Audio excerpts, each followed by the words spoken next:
week on my blog post, I talked about ways that you can get your board engaged in fundraising and make it fun for them and help them learn how to do fundraising alongside you as advocates. The approach that I take is from Andy Robinson. He wrote a wonderful book about how to motivate your board for fundraising, and he said to design categories where they can pick from a menu of options.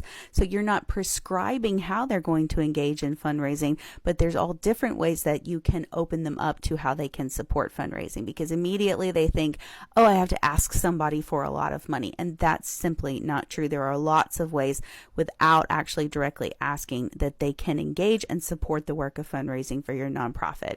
So let's start by going through the appetizers. This is my personal list. Your list may look different for your organization. This is just to get you thinking. Provide names of donor prospects. Your board knows people. That's part of the reason that they're on your board. Motivate them to provide those names and give them space in a meeting to brainstorm about what names they might offer up as people who are like-minded and might be invested in your mission. Be a table captain for fundraising events. Table captains bring folks to fundraising events to hear the message about the mission and to hopefully get them engaged. So they bring folks literally to the table, and your work takes it from there. Sign and personalize letters to prospective donors. So this lets them know that they don't have to actually draft these fundraising letters. They just have to put their name, their seal of approval on it. And again, you're doing the heavy lifting, the hard work to actually draft and get those mailings out. Help develop a cultivation plan to solicit new major gifts. This is simply like letting you know things like this person likes to do a round of golf rather than dinner, or this person is way too busy to go for coffee. It would be better if you just sent them a sponsorship package.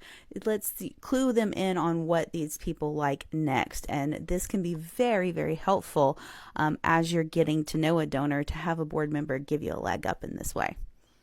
Introduce a new prospective donor to a CEO or staff member, what we call opening a door.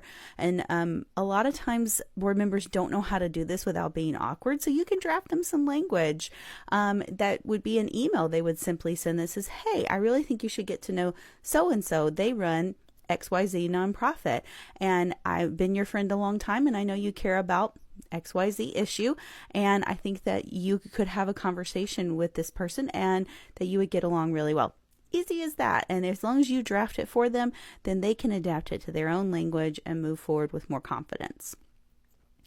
And of course, we have to put on there the real easy button on the appetizer level is become a monthly donor to the nonprofit that you're a board member for, because we always want to strive for 100% board participation.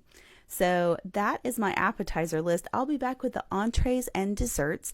And last week I also offered my email subscribers. So if you're not an email subscriber, go become one, because I give freebies all the time to my email subscribers.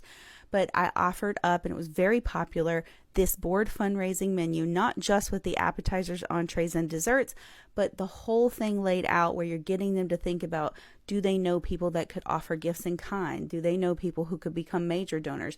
Do they know of corporations that might be interested in sponsoring your organization? And on and on. So it's a full worksheet that they can work through in a board meeting, and will provide you with a lot of great information moving forward.